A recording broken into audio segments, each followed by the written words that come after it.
Lettera agli Ebrei, capitolo 12, dal verso 1. Anche noi dunque, poiché siamo circondati da una così grande schiera di testimoni, deponiamo ogni peso e il peccato che così facilmente ci avvolge e corriamo con perseveranza la gara che ci è proposta, fissando lo sguardo su Gesù, colui che crea la fede e la rende perfetta.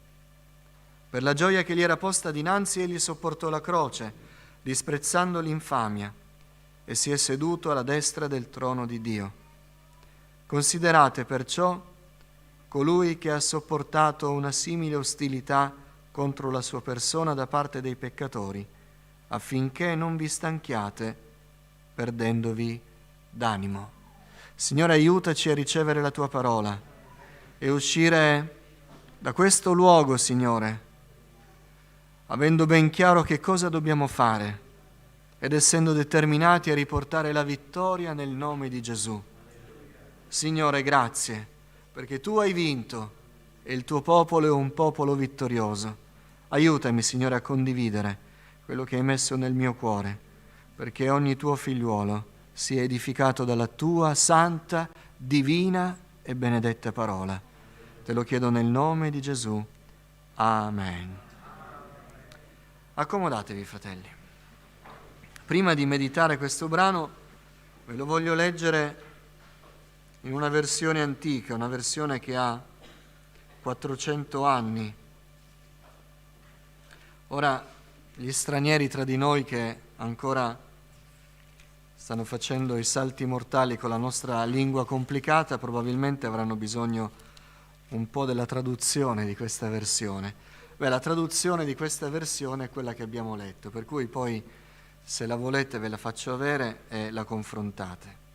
A Diodati tradusse così questo testo: perciò ancor noi, avendo intorno un cotanto nuvolo di testimoni, deposto ogni fascio e il peccato che è atto a darci impaccio, corriamo con perseveranza il palio propostoci, riguardando a Gesù, capo e compitor della fede, il quale, per la letizia che gli era posta innanzi, sofferse la croce, avendo sprezzato il vituperio, e si è posto a sedere alla destra del trono di Dio. Perciò che considerate attentamente chi è colui che sostenne una tale contraddizione dei peccatori contro sé, acciò che, venendo meno nell'animo, non siate sopraffatti. Che bella versione! Corriamo con perseveranza il palio propostoci, deponiamo il fascio, il peso, e il peccato che è atto a darci impaccio. Deponiamo queste cose e corriamo. Veniamo al nostro brano. Questo passo è la conclusione del glorioso capitolo 11 degli Ebrei, che è la vetrina, la rassegna degli eroi della fede. E lo scrittore chiude questo passo dicendo: visto che vi ho elencato questo numero di eroi della fede e vi ho detto che non ce la faccio neanche a dirveli tutti perché mi mancherebbe il tempo, sappiate una cosa, che siamo circondati da molte e molte persone. E così lo scrittore agli Ebrei, ora qui lo sapete che c'è il dibattito, chi ha scritto questa lettera? Ci sono gli appassionati di Paolo che dicono che è di Paolo.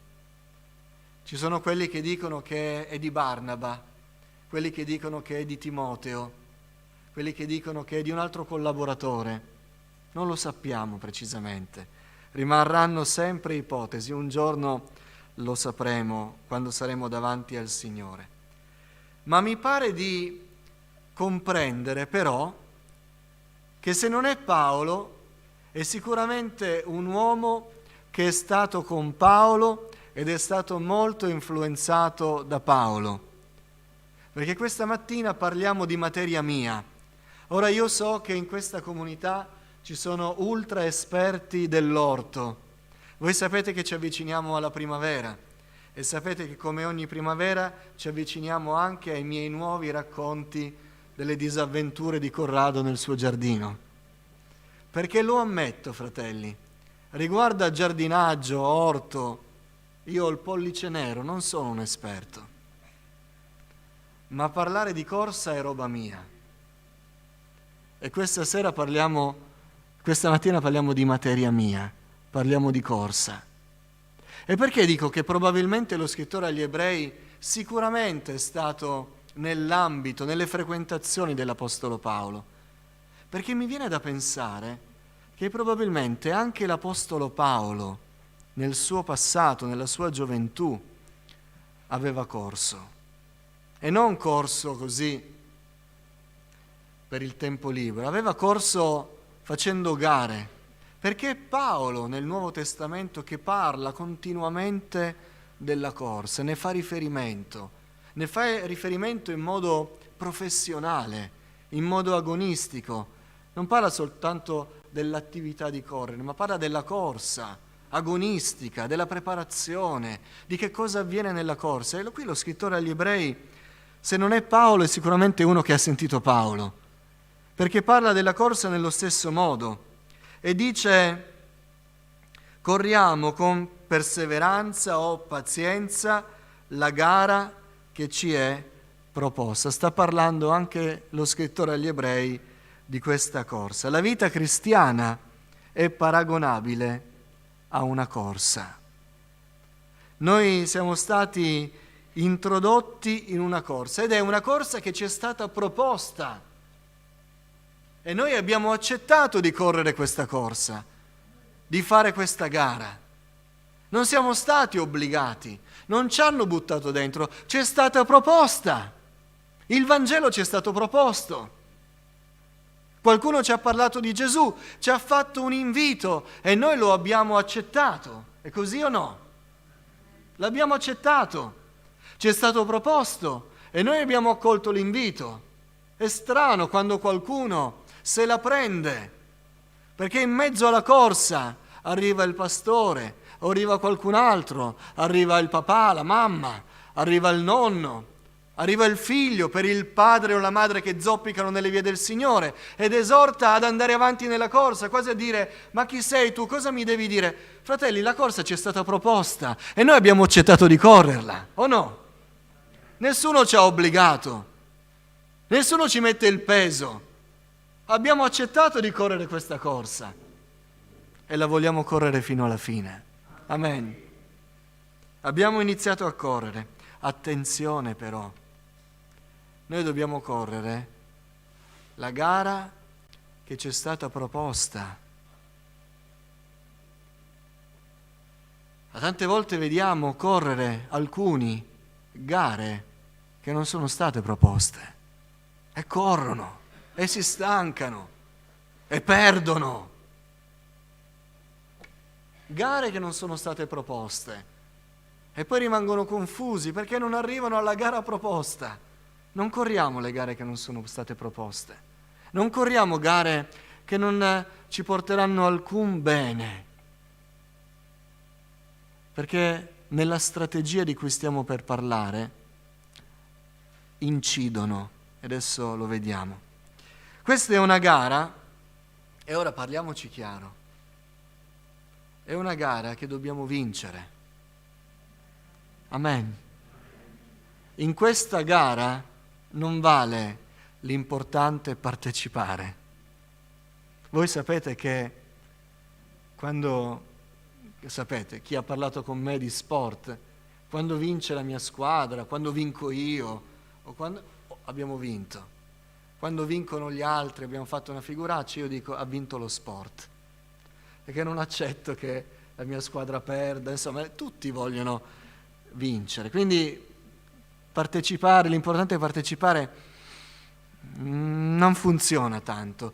Nella gara che ci è stata proposta funziona ancora di meno, anzi non funziona proprio per niente. Noi abbiamo iniziato a correre perché dobbiamo vincere.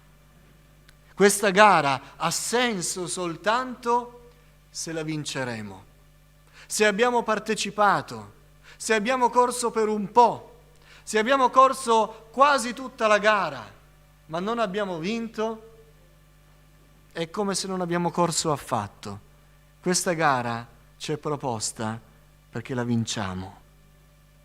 Però questa gara si vince in un modo particolare. Uno dice, allora devo sgomitare, devo farmi largo.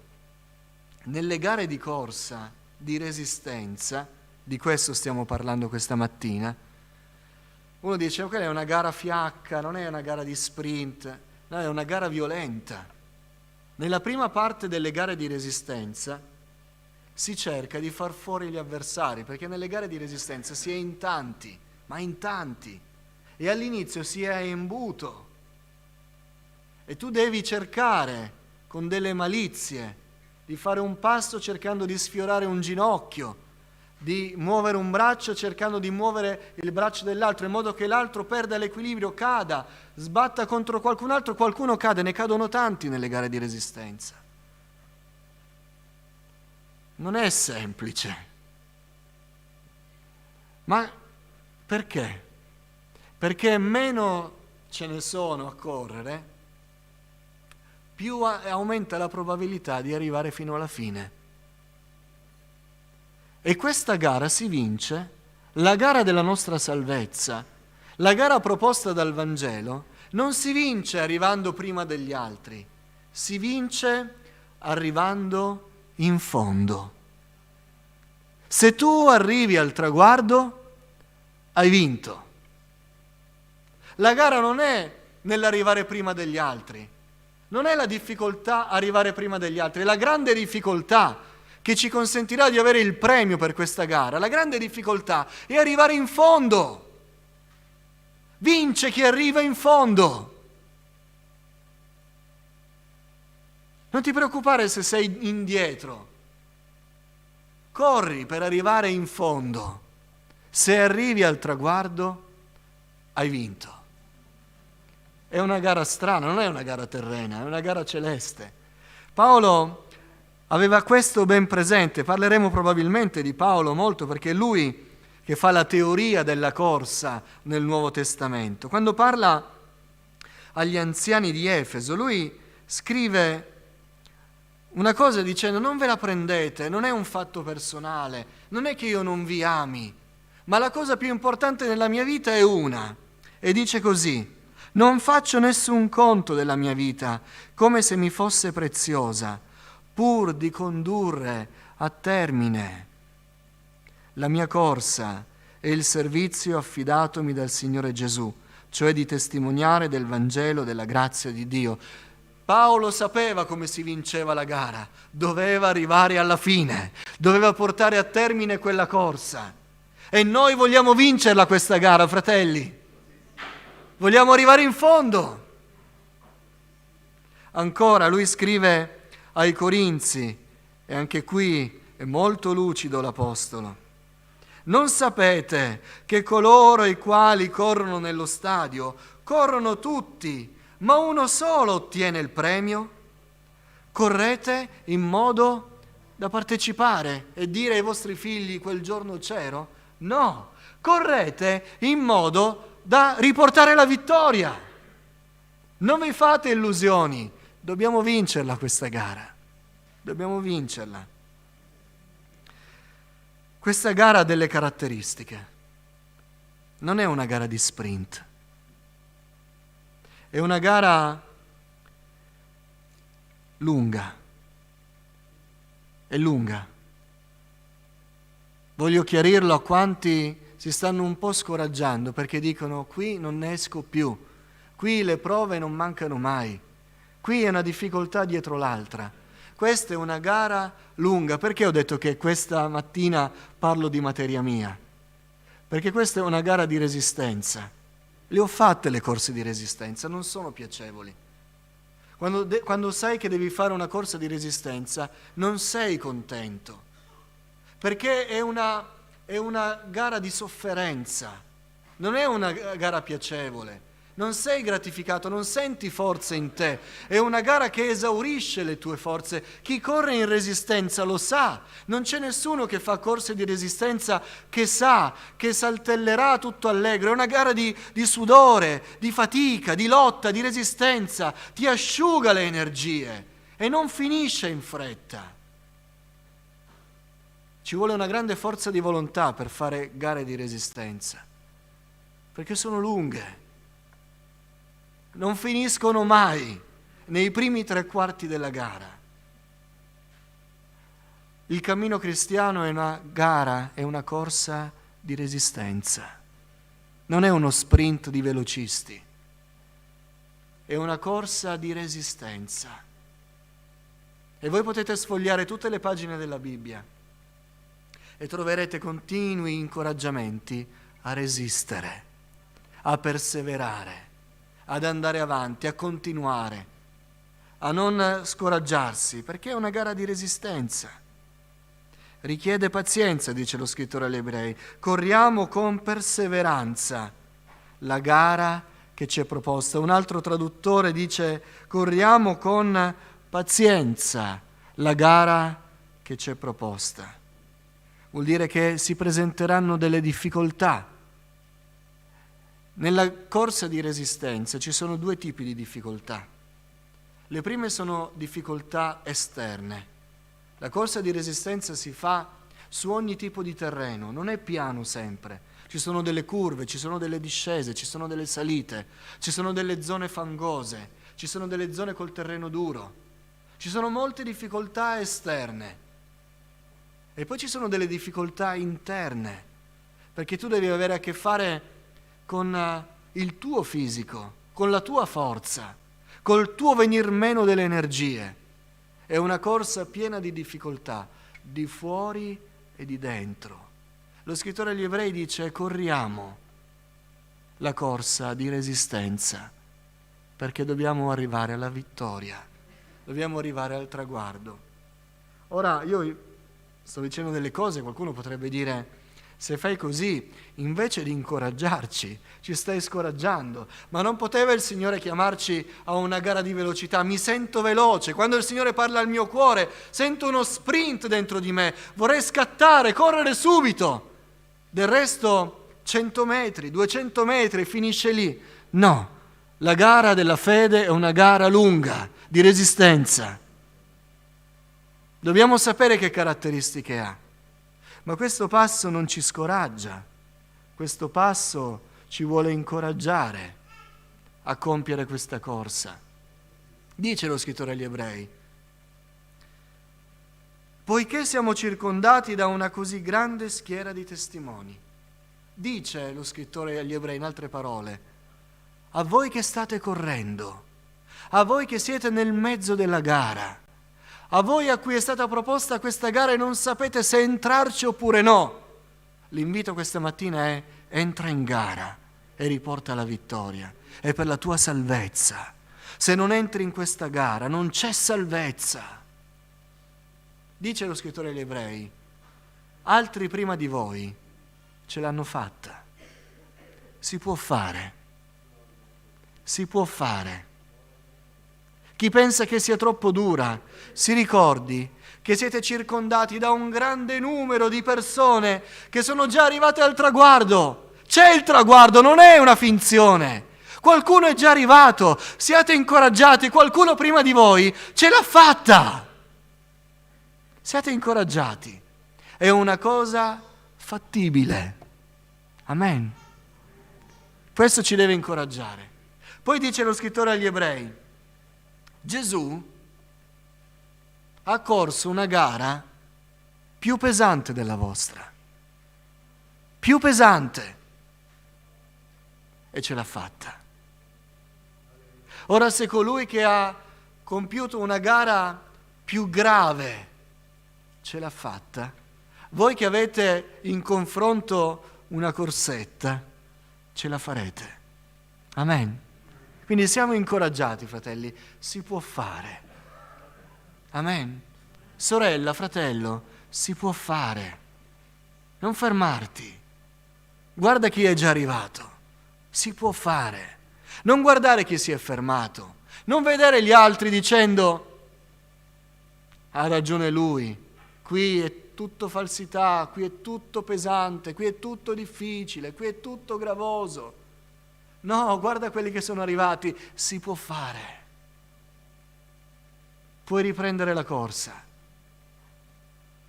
Non importa se ti sei fermato, corri, l'importante è che arrivi al traguardo. E Gesù l'ha fatto prima di noi. E in più questo passo ci fornisce la strategia.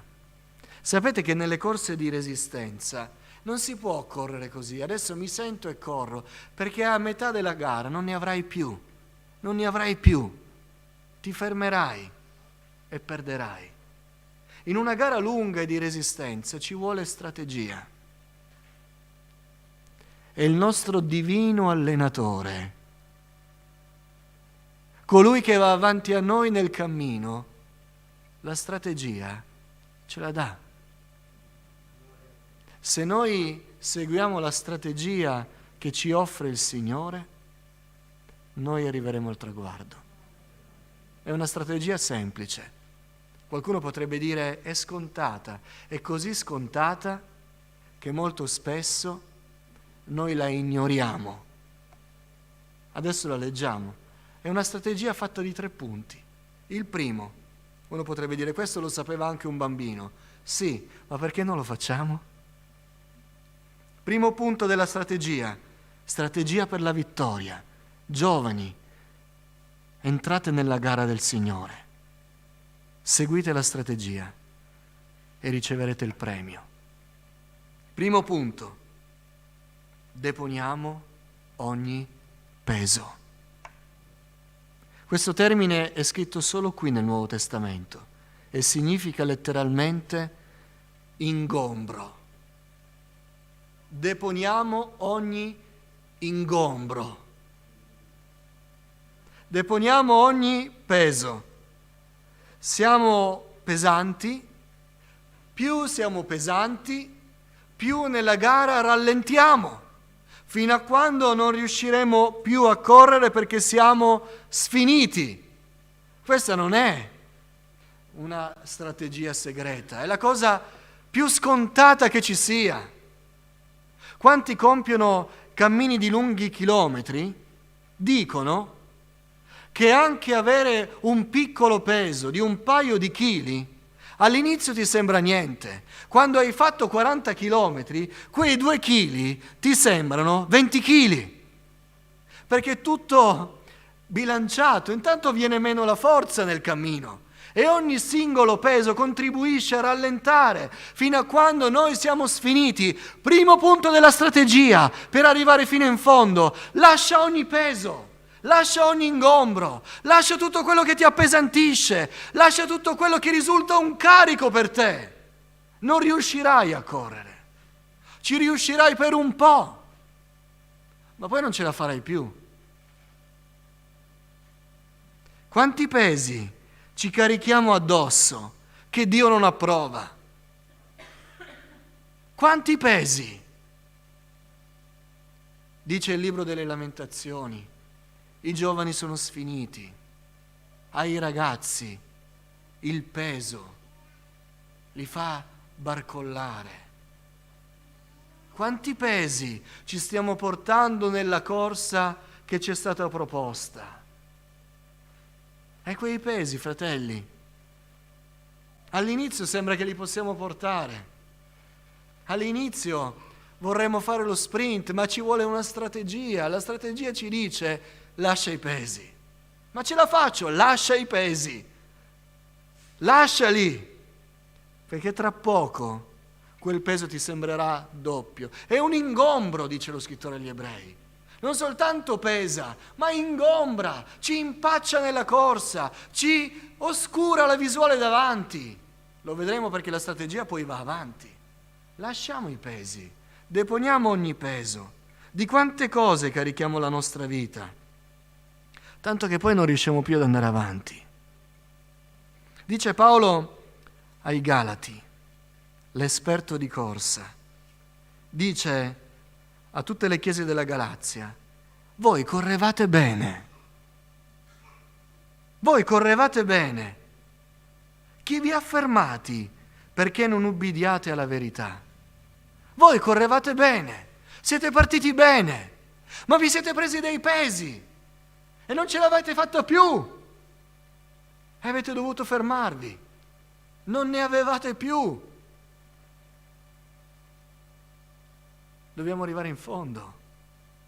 Dobbiamo calcolare tutto bene, perché dobbiamo avere risorse fino all'ultimo metro. Noi dobbiamo vedere il Signore. Deponiamo ogni peso. Quante ansie affollano la nostra mente, quante preoccupazioni affollano i nostri pensieri e appesantiscono la nostra mente. A qualcuno viene anche il mal di testa per tutte le preoccupazioni, cosa farò, cosa dirò, come andrò avanti. E noi abbiamo Matteo, capitolo 6, che ci incoraggia a dire: lasciate le vostre ansiose sollecitudini, deponete ogni cosa su di me. Matteo capitolo 11, deponete i vostri pesi a me, prendete il mio giogo che è leggero. Di quanti pesi ci carichiamo? Quanti impegni assorbono le nostre forze? E poi ci stupiamo che non riusciamo a correre la gara che ci è stata proposta. Certo, ci siamo messi a correre gare non proposte, che hanno accalcato pesi su di noi. 1 lavoro, 2 lavori, 3 lavori, 4 lavori. E poi lavoriamo pure per gli altri. E poi non ce la facciamo a correre l'unica gara che ci è stata proposta. 1 hobby, 2 hobby, 3 hobby, 4 hobby, 5 hobby.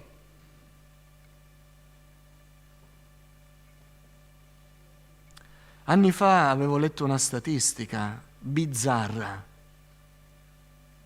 Uno dei principali motivi di separazione nelle giovani coppie era la PlayStation.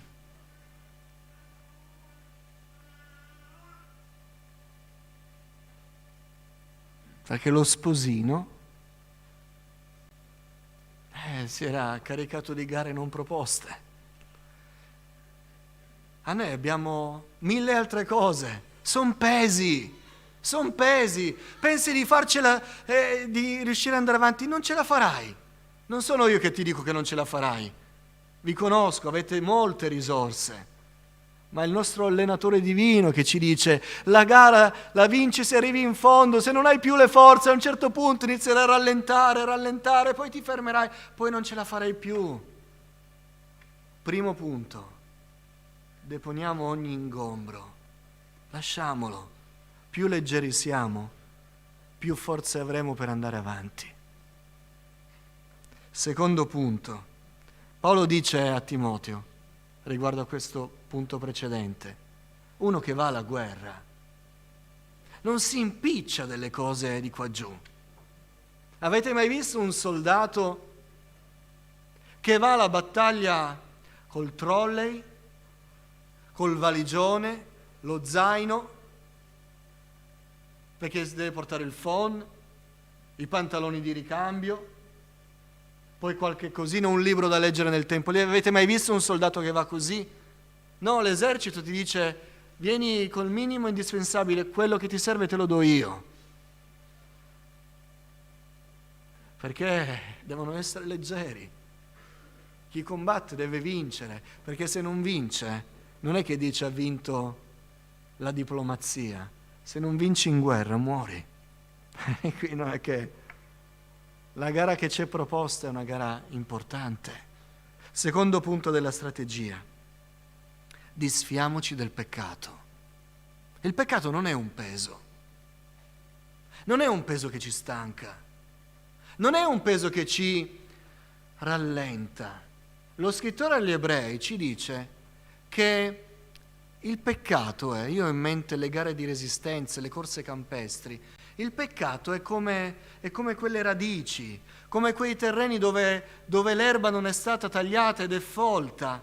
e ti si attorciglia intorno ai piedi, intorno alle caviglie, fino a quando tu inizi a scalciare per strappare tutte le cose che ti si legano, ma a un certo punto ti fanno cadere.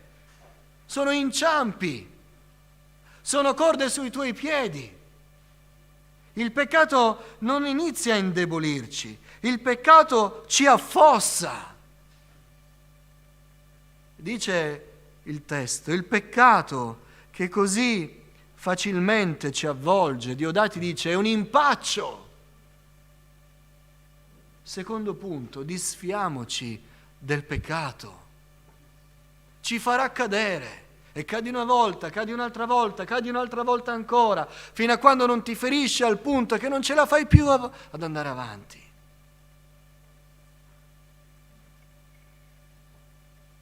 Tutti i peccati commessi, le azioni, i peccati pensati, i peccati innocui, i peccati che ci scandalizzano, quelli visibili, quelli nascosti, tutti sono lacci al nostro piede, ci faranno cadere. Non ci convinciamo che con alcuni possiamo andare avanti, ci faranno cadere.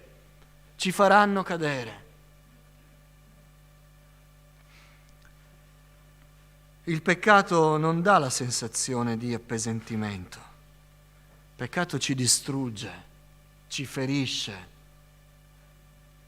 e non riusciremo a correre. Non riusciremo. Ci scopriremo legati. Non ce la faremo più ad andare avanti. Disfiamoci del peccato che ci avvolge così facilmente. Sempre Paolo ai Corinzi dice: io quindi corro così, non in modo incerto. Lotto al pugilato, ma non come chi batte l'aria, anzi tratto duramente il mio corpo e lo riduco in schiavitù, perché non avvenga che dopo aver predicato agli altri io stesso sia squalificato. Io tratto il mio corpo in schiavitù, cioè mi disfo del peccato, perché non accada che mentre dico agli altri correte, liberatevi dai pesi, siete più veloci così, io inciampo e cado e mi faccio male e non ce la faccio più a correre. Secondo punto della strategia, disfiamoci del peccato. Facciamo sul serio col peccato. Fratelli, facciamo sul serio col peccato. Dio perdoni questo tempo in cui discutiamo del peccato, ragioniamo su come fare per uscirne piano piano, disfiamoci del peccato, con la semplicità che forse ci fa tacciare di persone ignoranti, che non capiscono, che sono esasperate. Fatela come volete, ma disfiamoci del peccato. Se c'è qualcosa che ci lega, buttiamolo via. Se c'è qualcosa che ci influenza, allontaniamocene subito. Disfiamoci del peccato. Non lo ammorbidiamo, non lo rimpiccioliamo, lo dobbiamo far fuori. Amen.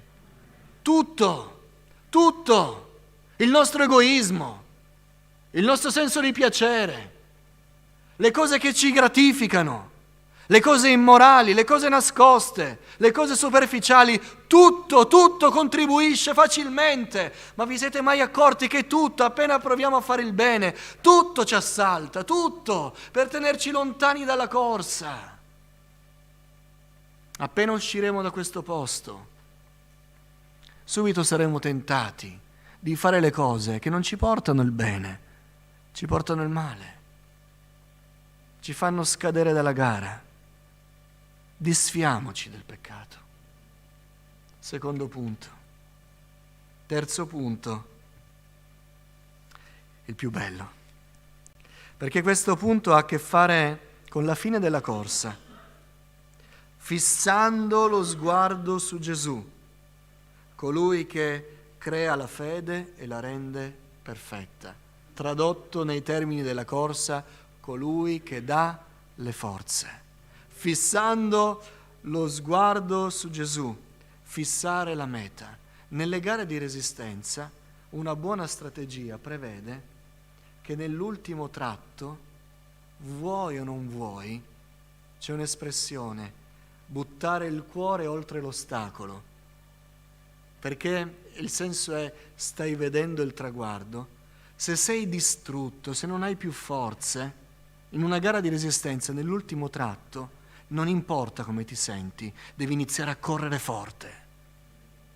Devi mettere tutto quello che hai e anche quello che non hai. È lì che devi correre, è lì devi accelerare. Anche se non hai più forza, devi correre velocissimo perché è l'ultimo tratto, devi arrivare in fondo, lì devi arrivare prima degli altri. Funziona così una buona strategia di resistenza.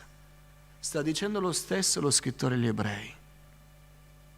Ma uno dice, ma come fai a correre di più veloce alla fine di una gara lunga dove hai esaurito tutte le forze? È qualcosa di psicologico.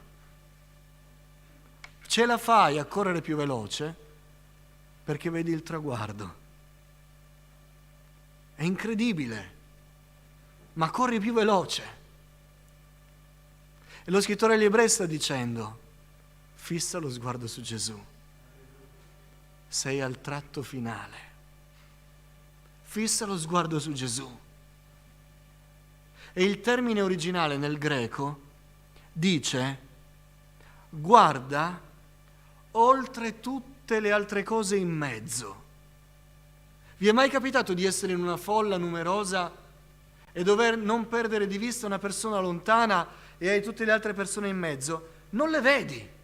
Se sei attento a quella persona per non perderla di vista, non le vedi. Tu hai molti, capita nei raduni, per esempio, quando c'è qualcuno che ti vuole salutare, che non ti vede da tempo, ti saluta. Ma se tu stai guardando lontano, oltre quelle persone, non li vedi. Sei concentrato. Non li vedi. Non vedi chi è intorno, non vedi chi ti parla. Stai guardando un punto fisso. In una gara di resistenza, verso la fine, noi troviamo le forze quando vediamo il traguardo. Ma in questa strana gara il nostro traguardo è sempre visibile. Cristo Gesù è un faro nella notte. Cristo Gesù è una luce splendente nel nostro cuore. Noi sappiamo sempre dov'è. Noi possiamo sempre fissare il nostro sguardo su di Lui. Alleluia. Fissando lo sguardo su di Lui. Egli creerà la fede, la renderà perfetta, la renderà completa, ci darà le forze per andare avanti fino alla fine. Noi arriveremo in fondo se fisseremo, se avremo la visione del traguardo. Alleluia. Fratelli, il traguardo è più vicino in questo giorno di ieri. È più vicino. Ma vale la pena fermarsi adesso? Vale la pena smettere di correre? Stiamo per vedere Gesù. È lì il traguardo. Quella visione ci darà la forza. Vale la pena di scoraggiarsi. Vale la pena smettere di correre perché chi sta correndo con noi ci sta sgomitando, ci sta facendo del male. Vale la pena. Stiamo per incontrare il Salvatore. Stiamo per vedere colui che ha avuto pietà di noi. È lì il traguardo. Perché hai smesso di correre? Nelle gare di resistenza succede anche una cosa buffa. Ci sono dei punti dove non si vede il terreno e molti spariscono. A me è capitato una volta. Molti spariscono perché nel terreno vedono una parte che sembra il percorso, la intraprendono e iniziano a correre. A me è capitato una volta, corri veloce perché dici non c'è più nessuno, ho un gran vantaggio sugli altri. Invece hanno sbagliato strada, non arrivano proprio al traguardo. Arrivano da un'altra parte, nei boschi, vanno a finire in luoghi assurdi, poi devono tornare indietro vergognandosi perché arrivano molto dopo la fine della gara. Succede anche questo, che molti sono baldanzosi. Sto andando spedito, sto lasciando gli altri indietro, non ho nessuno con me, sto andando forte, certo, hai sbagliato strada. Perché? Perché la strategia prevede che lo sguardo deve essere fisso al traguardo. Se guardi altro, puoi sbagliare strada. Ti può sembrare una buona strada, ti può sembrare che stai andando spedito, ma dove ti porterà? Si vince se si arriva in fondo. Vale la pena fermarsi. Vale la pena smettere di correre. Manca poco così. La salvezza ci è più vicina di quando credemmo. Manca poco così. E arriveremo in fondo. Vedremo Gesù. Vedremo Gesù. Per i credenti è riservato un giudizio, il tribunale di Cristo, in greco bema, che non è un tribunale di giudizio sull'errore per essere condannati, ma era il tribunale olimpico, dove un giudice attribuiva il premio ai vincitori. Il tribunale di Cristo per i credenti è quello, l'assegnazione del premio. Manca poco, fratelli. Gesù è visibile.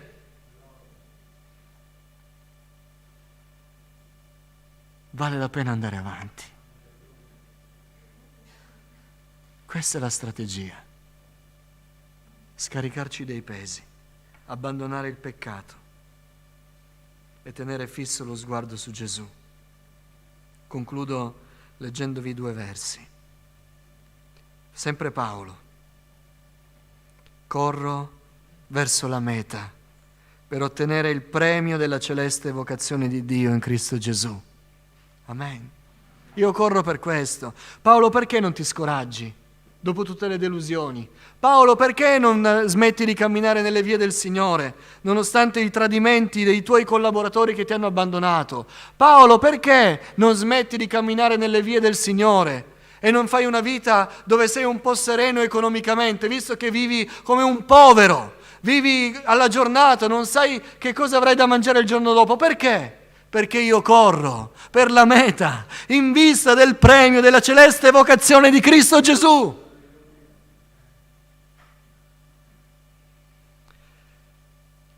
Paolo dice, e preghiamo che possiamo dirlo anche noi,